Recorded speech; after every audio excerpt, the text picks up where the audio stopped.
Good evening, ladies and gentlemen. Tonight's guest is Florence Johnston. How do, folks? You were the maid for George and Louise Wheezy Jefferson in the classic 1975 to 1985 sitcom, The Jeffersons. I don't know about classic. You ever watch the show? Yeah, as a kid I watched it all the time in reruns. It was like Happy Days or MASH. It was on every afternoon on 16 different channels. Then you know it wasn't no Seinfeld. Are you denigrating your own show?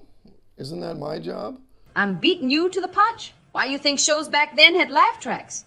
To tell the audience, listen, dummies, now's when you're supposed to laugh. Well, sure, it wasn't the quality of Mary Tyler Moore or the Dick Van Dyke Show, but it had its moments. Name one. Well, there was that line you had about how come we overcame and nobody told me. I never understood that joke as a kid, but it's a good line. The audience exploded. That was Bill doing his job. Bill? He ran the laugh track, turned it up to 11 for that joke. The writers were so damn proud of it, make you sick. And that was in our very first episode. And it was all downhill from there, like a mule cart with its traces broke. You really have a lot of animosity toward the show, don't you? I was the maid. George and Wheezy got to enjoy the high life. I'm stuck in the kitchen frying fish and burning beans on the grill.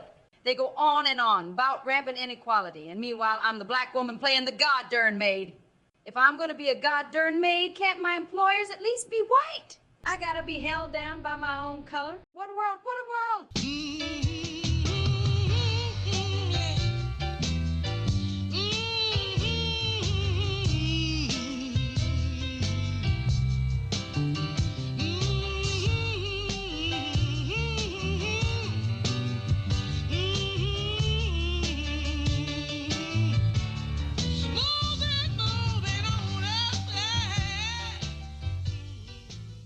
The actress who played you, Marla Gibbs, went on to further success in the sitcom 227. If you call that success, that show was even worse.